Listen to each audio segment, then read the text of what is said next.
Hello everyone, welcome back to my YouTube channel. ഇന്നത്തെ ക്ലാസ്സിൽ നമ്മൾ പഠിക്കുന്നത് മൈ ഇക്സെൻട്രിക് ഗസ്റ്റ് എന്ന റസ്കിൻ ബോണ്ടിൻ്റെ കഥയുടെ സമ്മറിയും അതിലെ ക്വസ്റ്റ്യൻസ് ആൻഡ് ആൻസേഴ്സുമാണ്. Let's begin. About the author.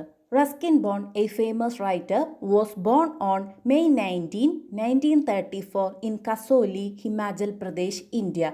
1934 May 19 Himachal പ്രദേശിലെ കസോലി എന്ന സ്ഥലത്താണ് എഴുത്തുകാരനായ റസ്കിൻ ബോണ്ട് ജനിച്ചത്.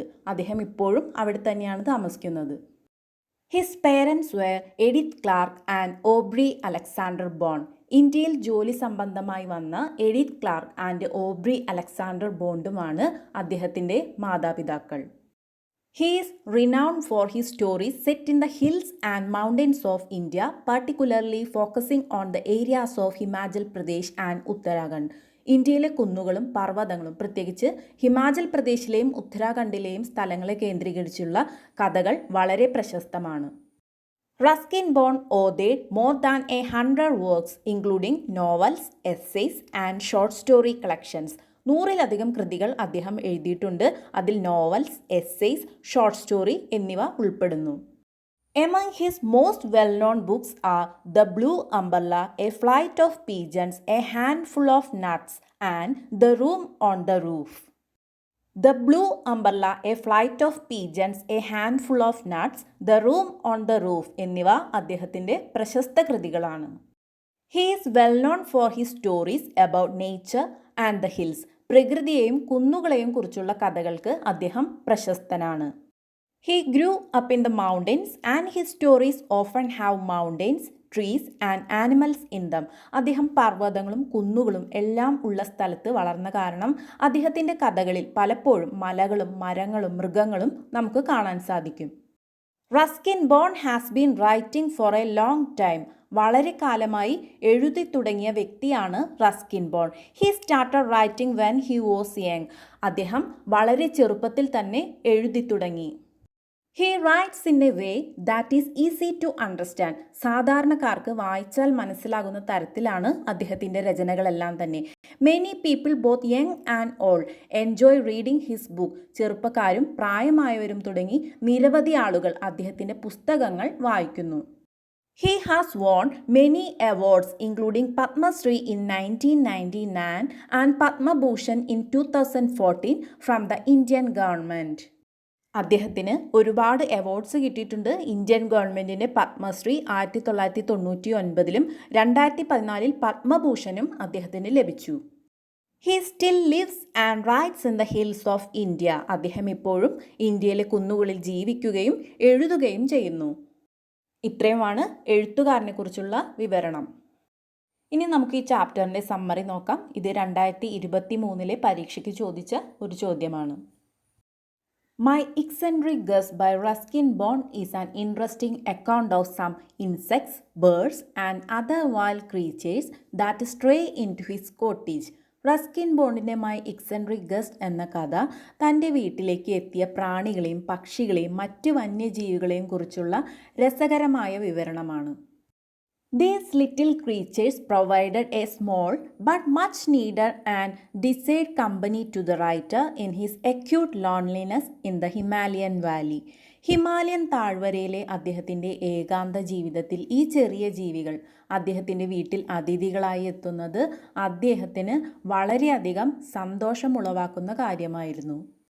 In this story, we can see 5 different types of creatures. They are bamboo beetle, a deep blue whistling thrush, a squirrel, emerald green praying mantis and a bat. ഈ കഥയിൽ നമുക്ക് 5 തരം ജീവികളെ കാണാൻ സാധിക്കും. ബാംബൂ ബീറ്റിൽ, ഒരു വണ്ട്, A deep blue whistling thrush, നീല നിറത്തിലുള്ള പക്ഷി, ഒരു അണ്ണാൻ, എമറാൾഡ് ഗ്രീൻ പ്രേയിങ് മാൻഡിസ്, മരതക പച്ച നിറമുള്ള തൊഴുകയ്യൻ പ്രാണി, ആൻഡ് എ ബാറ്റ്, കൂടാതെ ഒരു വവ്വാലും. The author's cottage in the forest is the most convenient refuge for the wild creatures when the heavy monsoon sweeps across the hills. മഴക്കാലത്ത് മലനിരകളിൽ ശക്തമായ മഴ പെയ്തിറങ്ങുമ്പോൾ അവിടെയുള്ള വന്യജീവികൾക്ക് ഏറ്റവും സൗകര്യപ്രദമായ അഭയകേന്ദ്രമാണ് കാടിനുള്ളിലുള്ള റസ്കിൻ ബോണ്ടിൻ്റെ വാസസ്ഥലം. So they seek shelter there. അതുകൊണ്ടാണ് അവ അഭയം തേടി അവിടെ എത്തുന്നത്. From the opening of the story itself, we come to understand that the author likes nature and the wild creatures very much. കഥയുടെ തുടക്കത്തിൽ നിന്ന് തന്നെ എഴുത്തുകാരന് പ്രകൃതിയെയും വന്യജീവികളെയും വളരെയധികം ഇഷ്ടമാണെന്ന് മനസ്സിലാകും. He likes plenty of fresh air indoor, and if a few birds, bees and insects come into, they are welcomed by him. അദ്ദേഹത്തിന് വീടിനുള്ളിൽ ധാരാളം ശുദ്ധവായു ഇഷ്ടമാണ്. അതുകൊണ്ട് ജനലുകളും വാതിലുകളും എപ്പോഴും തുറന്നിടും. കൂടാതെ കുറച്ച് പക്ഷികളും പ്രാണികളും മൃഗങ്ങളും കൂടി വന്നാൽ അവരെയും അദ്ദേഹം സ്വാഗതം ചെയ്യും. The first visitor of his cottage is a bamboo beetle. ഈ കഥയിൽ അദ്ദേഹം പരിചയപ്പെടുത്തുന്ന ആദ്യത്തെ അതിഥി ഒരു വണ്ടാണ്. The bamboo beetle fell into the water jug in 2 times. ഈ വണ്ട് അദ്ദേഹത്തിൻ്റെ വീട്ടിൽ വെള്ളം വെച്ചിട്ടുള്ള ജഗ്ഗിൽ 2 തവണ പറന്നു വന്ന് വീഴുന്നുണ്ട്. He rescued him. അദ്ദേഹം വെള്ളത്തിൽ വീണ വണ്ടിനെ രക്ഷിച്ചു. And pushed him out of the window. എന്നിട്ട് വണ്ടിനെ ജനൽ വഴി പുറത്തേക്ക് എറിഞ്ഞു. But he came whirring in again and again. പക്ഷേ ആ വണ്ട് വീണ്ടും അകത്തേക്ക് പറന്നു വന്നു. So the author lost patience with the bamboo beetle. ഈ വണ്ട് കാരണം അദ്ദേഹത്തിൻ്റെ ക്ഷമ നശിച്ചു. And finally the bamboo beetle landed in a bowl of wild dahlias. അവസാനം ഈ വണ്ട് കുറച്ച് ഡാലിയ പൂക്കൾ വച്ചിരിക്കുന്നതിൽ പറന്നു വന്നിരുന്നു. Second visitor is A deep blue whistling thrush. രണ്ടാമത്തെ അതിഥി കടും നീല നിറത്തിലുള്ള പാട്ടുപാടുന്നൊരു പക്ഷി. നമ്മുടെ നാട്ടിലെ കുയിലിൻ്റെ പോലെയുള്ള പക്ഷിയാണ്. The thrush did not permit any familiarity. ഈ പക്ഷി ഒരു പരിചയഭാവവും അദ്ദേഹത്തോട് കാണിച്ചില്ല. But if the author sits quietly in his chair, she will sit quietly on her windowsill, glancing quickly at him now and then, just to make sure the author is keeping his distance. Ruskin bone കസേരയിൽ നിശബ്ദനായി ഇരിക്കുകയാണെങ്കിൽ ഈ പക്ഷി തൻ്റെ ജനൽപ്പടിയിൽ മിണ്ടാതെ ഇരുന്ന് അദ്ദേഹത്തിനെ നോക്കും. എന്തിനാണ് അദ്ദേഹത്തിനെ നോക്കുന്നത്? Just to make sure the author is keeping his distance. അദ്ദേഹം തൻ്റെ അടുത്തേക്ക് വരാതെ അകലം പാലിക്കുന്നുണ്ടെന്ന് ഉറപ്പാക്കാൻ വേണ്ടി മാത്രം. When the rain stops, she glides away and confident in her freedom, she bursts into full-throated song.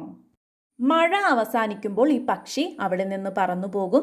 നല്ല ഉച്ചത്തിൽ പാട്ടുപാടിയാണ് ഈ പക്ഷി അവിടെ നിന്ന് പറന്നു പോകുന്നത്. Third visitor is A squirrel. മൂന്നാമത്തെ അതിഥി ഒരു അണ്ണാനാണ്. അദ്ദേഹത്തിൻ്റെ വീടിൻ്റെ മുറ്റത്തുള്ള ഓക്ക് മരത്തിൻ്റെ പൊത്തിൽ താമസിക്കുന്ന ഒരു അണ്ണാനാണ്. അണ്ണാന് വേറെ സുഹൃത്തുക്കളൊന്നുമില്ല. ചെറുതായിരിക്കുമ്പോൾ മുതൽ വരുന്ന ഒരു അണ്ണാനാണ്. മഴക്കാലത്ത് അണ്ണാൻ്റെ പൊത്തിൽ വെള്ളം നിറയുമ്പോൾ അദ്ദേഹത്തിൻ്റെ വീട്ടിലേക്കാണ് അണ്ണാൻ വരുന്നത്. He climbs onto the dining table for tidbits. The author leaves deliberately. ഈ അണ്ണാൻ അദ്ദേഹം മനഃപൂർവ്വം ഇടുന്ന ഭക്ഷണത്തിൻ്റെ കഷ്ണങ്ങൾ കഴിക്കാൻ വേണ്ടി ഡൈനിങ് ടേബിളിൽ കയറും. The fourth visitor is an emerald green praying mantis.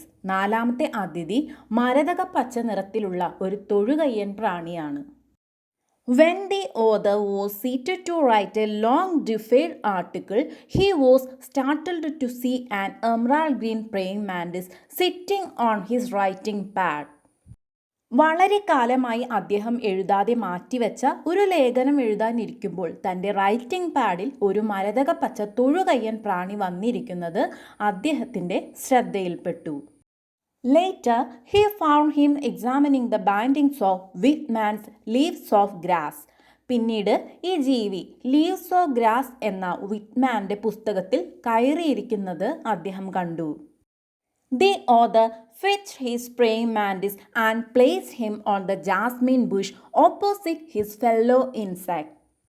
അദ്ദേഹം ഈ ജീവിയെ എടുത്ത് അദ്ദേഹത്തിൻ്റെ മുറ്റത്തുള്ള മുല്ലച്ചെടിയിൽ ഈ ജീവിയുടേതുപോലുള്ള മറ്റൊരു ജീവിയുടെ അടുത്ത് കൊണ്ടുവന്നിരുത്തി. He did not like what he saw and made off in a hurry. അങ്ങനെ കൊണ്ടിരുത്തിയത് ഇഷ്ടപ്പെടാതെ ആ ജീവി അവിടെ നിന്ന് വേഗം പോയി. The fifth and final visitor is a tiny bat. അഞ്ചാമത്തെയും അവസാനത്തേതുമായ അതിഥി ഒരു ചെറിയ വവ്വാലാണ്. The author calls this specific bat interesting because it behaved so differently from the other bats. ഈ വവ്വാലിൻ്റെ രീതികളെല്ലാം മറ്റു വവ്വാലുകളിൽ നിന്ന് വളരെ വ്യത്യസ്തമാണ്. അത് റസ്കിൻ ബോണ്ടിന് രസകരമായി തോന്നി. The author discovered that it was one of the few surviving members of the species that found near Mussoorie on the southern range of hill at 1,800 meters, head and body about 3 centimeters, skims close to the ground. ഈ വവ്വാലിൻ്റെ കാര്യങ്ങൾ വ്യത്യസ്തമായി തോന്നിയപ്പോൾ അദ്ദേഹം തൻ്റെ കയ്യിലുള്ള പുസ്തകങ്ങളിൽ നിന്ന് പ്രത്യേക സ്വഭാവക്കാരനായ വവ്വാലിനെക്കുറിച്ച് കൂടുതൽ കാര്യങ്ങൾ മനസ്സിലാക്കി. മസൂറിക്ക് സമീപം കാണപ്പെടുന്ന ഈ ഒരു ഇനത്തിൽപ്പെട്ട വവ്വാലുകൾ വളരെ കുറഞ്ഞ എണ്ണം മാത്രമേ അവശേഷിക്കുന്നുള്ളൂ എന്നും 1800 മീറ്റർ ഉയരമുള്ള തെക്കൻ മലനിരകളാണ് ഇവയുടെ വാസസ്ഥലമെന്നും, കൂടാതെ ഇവയുടെ തലയും ശരീരവും ഏകദേശം 3 സെൻറ്റിമീറ്റർ മാത്രമേ ഉള്ളൂ. അവ പറക്കുന്നത് നിലത്തോട് ചേർന്നുമാണ്. ഈ ഒരു വവ്വാലിൻ്റെ പ്രത്യേകത പരീക്ഷയ്ക്ക് ഒരു ചോദ്യമായി ചോദിക്കാറുള്ളതാണ്. വളരെ ഇമ്പോർട്ടൻ്റ് ആണ് ഈ ഭാഗം. In the stories of Ruskin Bond, a unique relationship between human beings, nature and animals seems attractive and interesting. Ruskin ബോണ്ടിൻ്റെ കഥകളിൽ മനുഷ്യരും പ്രകൃതിയും മൃഗങ്ങളും തമ്മിലുള്ള അതുല്യമായ ബന്ധം നമുക്ക് കാണാം. അവയെല്ലാം തന്നെ ആകർഷകവും രസകരവുമാണ്. The charm of creatures like birds, beetles, squirrels is commendable. പക്ഷികൾ, വണ്ടുകൾ, അണ്ണാൻ തുടങ്ങിയ ജീവികളുടെ മനോഹാരിത പ്രശംസനീയമാണ്. Ruskin Bond is like a biologist, gives a detailed account of their habits and their living style. ജീവശാസ്ത്രജ്ഞനെ പോലെയാണ് റസ്കിൻ ബോണ്ട് ഓരോ ജീവികളുടെയും ശീലങ്ങളും ജീവിതശൈലിയെക്കുറിച്ചും വിശദമായി വിവരിക്കുന്നത്. ഇത്രയുമാണ് ഈ ചാപ്റ്ററിൻ്റെ സമ്മറി. ഇനി നമുക്ക് ഈ ചാപ്റ്ററിലെ കുറച്ച് ക്വസ്റ്റ്യൻസ് ആൻഡ് ആൻസേഴ്സ് നോക്കാം. ഇതെല്ലാം കാണാപ്പാഠം പഠിക്കേണ്ടതില്ല. ഇതിൽ പലതും സമ്മറിയിൽ എക്സ്പ്ലെയിൻ ചെയ്തിട്ടുള്ളതിനാൽ വീണ്ടും എക്സ്പ്ലെയിൻ ചെയ്യുന്നില്ല. First question, why do wild creatures seek shelter in the author's cottage? എന്തുകൊണ്ടാണ് വന്യജീവികൾ എഴുത്തുകാരൻ്റെ വീട്ടിൽ അഭയം തേടി എത്തുന്നത്? Answer, the author's cottage in the forest is the most convenient refuge for the wild creatures when the heavy monsoon sweeps across the hills, so they seek shelter there. Second question, why does the writer prefer to keep the windows of his cottage open?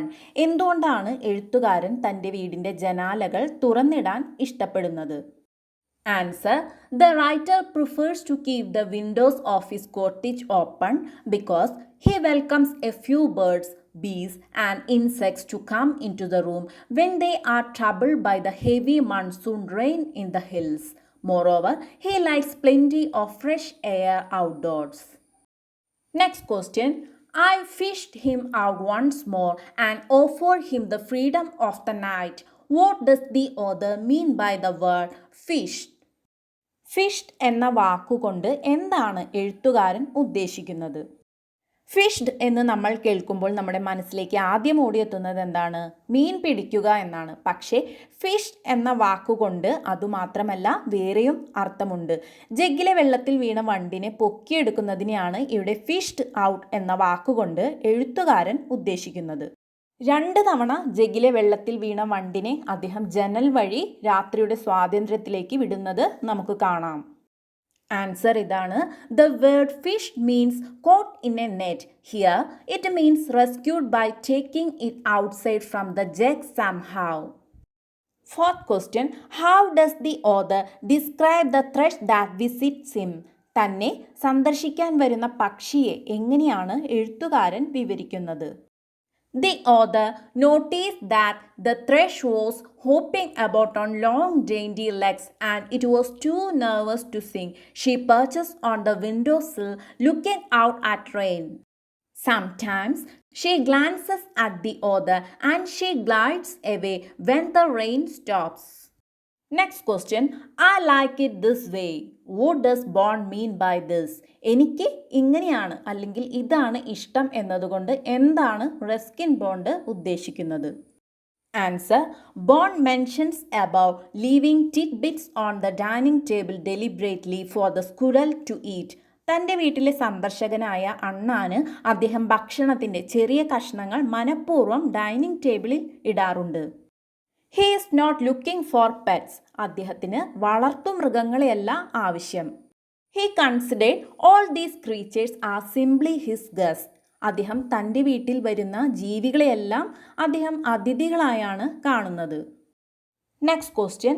What happen when the author was seated at his desk to write a long deferred article. വളരെ കാലമായി മാറ്റിവെച്ച ഒരു ലേഖനം എഴുതാൻ അദ്ദേഹം തൻ്റെ മേശയിൽ ഇരുന്നപ്പോൾ എന്താണ് സംഭവിച്ചത്? Answer. When the author was seated to write a long deferred article, he was startled to see an emerald green praying mantis sitting on his writing pad. Next question. Later I found him examining the binding of Whitman's Leaves of Grass. Perhaps he had found a succulent bookworm. How does the author make it an instance of humor? വിറ്റ്മാൻ്റെ Leaves of Grass എന്ന പുസ്തകം മരതക പച്ചനിറമുള്ള തൊഴുകയ്യൻ പ്രാണി പരിശോധിക്കുന്നത് അദ്ദേഹം കണ്ടു. ഒരു പക്ഷേ പുസ്തകപ്പുഴുവിനെ കണ്ടതുകൊണ്ടാകാം. എങ്ങനെയാണ് റസ്കിൻ ബോണ്ട് അതിനെ തമാശയുടെ ഒരു ഉദാഹരണമാക്കുന്നത്? Answer. Generally books are for reading and acquiring knowledge. നമുക്കറിയാം പുസ്തകങ്ങൾ പൊതുവെ വായിക്കാനും അതുപോലെ തന്നെ അറിവ് സമ്പാദിക്കാനും ഉള്ളവയാണ്. But here the praying mantis made use of the book to get his prey like a bookworm. പക്ഷേ ഈ തൊഴുകയ്യൻ ജീവി തൻ്റെ ഇരയായ പുസ്തകപ്പുഴുവിന് ലഭിക്കാൻ വേണ്ടിയാണ് പുസ്തകം ഉപയോഗിച്ചത്. Hence it turns to be a humour. അതുകൊണ്ട് അതൊരു തമാശയായി മാറുന്നു. Next question. Who is the author's most interesting visitor? എഴുത്തുകാരൻ്റെ ഏറ്റവും രസകരമായ സന്ദർശകൻ ആരാണ്? Answer. The author's most interesting visitor is a tiny bat. Next question. What peculiarity did the author find in the bat? Who was his visitor? തൻ്റെ സന്ദർശകനായ വവ്വാലിൽ എന്ത് പ്രത്യേകതയാണ് എഴുത്തുകാരൻ കണ്ടെത്തിയത്? Answer. All bats fly fairly high, but this particular bat flies in low like dive bomber, zooming in and out of chair legs and under tables. Later he came to know that a type of bat found near Missouri skims close to the ground instead of flying high as bats generally do. Thus the author could understand that this one bat belonged to such a species. This was the peculiarity the author found in the bat. ഇത്രയുമാണ് ഈ ചാപ്റ്ററിലെ പ്രധാനപ്പെട്ട questions and answers. വളരെ important ആയ ചാപ്റ്ററാണ്. എല്ലാവരും നന്നായി പഠിക്കുക. മറ്റൊരു ക്ലാസ്സുമായി വീണ്ടും കാണാം. താങ്ക്